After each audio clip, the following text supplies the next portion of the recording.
আমার খুব পছন্দের একটা হাদিস।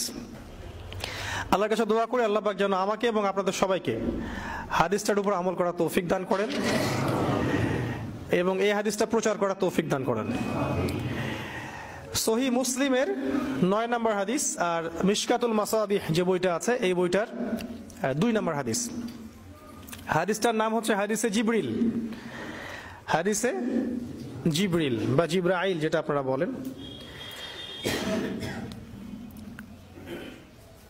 রাসূলুল্লাহ সাল্লাল্লাহু আলাইহি ওয়াসাল্লাম, আমরা নবীর নাম শুনলে দরুদ পড়ব, তিনি একদিন মসজিদে ঠিক এভাবে বসেছিলেন আর তার আশপাশে সাহাবায়ে কেরাম রাদিয়াল্লাহু আনহু এভাবে ঘিরে ধরেছিলেন।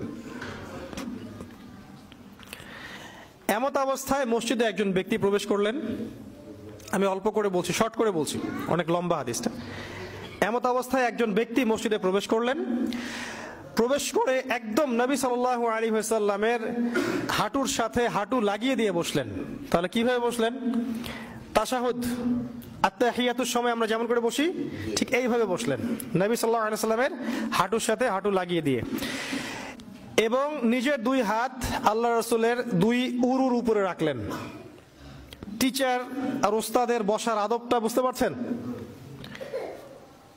অবশ্য উনি বসে বলেন নাই রাসূল সাল্লাল্লাহু আলাইহি ওয়াসাল্লাম একটু তাকান, একটা ছবি তুলি, উনি এটা বলেননি।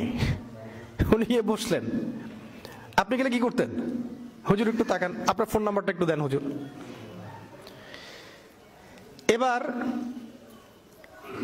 তাকে প্রশ্ন করছেন, ওই ব্যক্তি রাসূলুল্লাহ সাল্লাল্লাহু আলাইহি ওয়াসাল্লামকে প্রশ্ন করছেন, ইয়া মুহাম্মদ, বলছেন ইয়া মুহাম্মদ, হে মুহাম্মদ সাল্লাল্লাহু আলাইহি ওয়াসাল্লাম, আখবিরনি আনিল ইসলাম, আখবিরনি আনিল ইসলাম, আমাকে ইসলাম সম্পর্কে বলুন। জানতে এসেছেন, ইসলাম সম্পর্কে বলুন। আর যে ব্যক্তি আসলেন তার চুলগুলো ছিল খুবই কালো, ঘন কালো চুল, ঠিক আছে, কুচকুচে কালো, আর জামাটা ছিল খুব সাদা, ধবধবে সাদা। মানে সফর করে আসলে যে একটা চিহ্ন থাকে এরকম কোনো চিহ্নই তার মধ্যে নাই, মনে হলো আকাশ থেকে টুক করে পড়ছে এরকম। খুবই সুদর্শন, খুবই সুদর্শন দেখতে।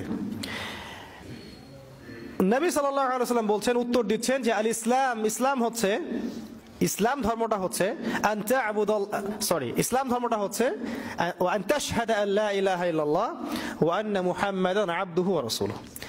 ইসলামের প্রথম বিষয়টা হচ্ছে তুমি আল্লাহ ছাড়া কারো ইবাদত করবে না এবং এই সাক্ষ্য দিবে যে আল্লাহ ছাড়া কোনো ইলাহ নাই আর মুহাম্মদ সাল্লাল্লাহু আলাইহি ওয়াসাল্লাম আল্লাহর বান্দা এবং রাসূল। এই সাক্ষ্যটা আগে দিবে। মানে কি? মানে হচ্ছে তুমি আল্লাহর সাথে শিরক করতে পারবে না, আল্লাহর তাওহীদের উপর থাকতে হবে আর রাসূলুল্লাহ সাল্লাল্লাহু আলাইহি ওয়াসাল্লামের সুন্নাহর উপরে থাকতে হবে। এই হচ্ছে লা ইলাহা ইল্লাল্লাহ মুহাম্মাদুর রাসূলুল্লাহ সংক্ষিপ্ত কথা। আর কি আছে? ওয়ান তুকিমাস সালাহ, এবং তুমি সালাত কায়েম করবে, দৈনিক 5 ওয়াক্ত নামাজ আদায় করবে। 3 নাম্বার ওয়ান তুতিয়াজ যাকাত, এবং যাকাত তুমি প্রদান করবে। নিসাব পরিমাণ সম্পদ থাকলে প্রতি বছর যাকাত প্রদান করবে।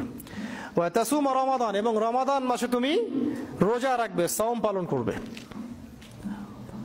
এবং যদি সামর্থ্য থাকে তাহলে তুমি আল্লাহর বাইতুল্লাহ হজ করতে যাবে।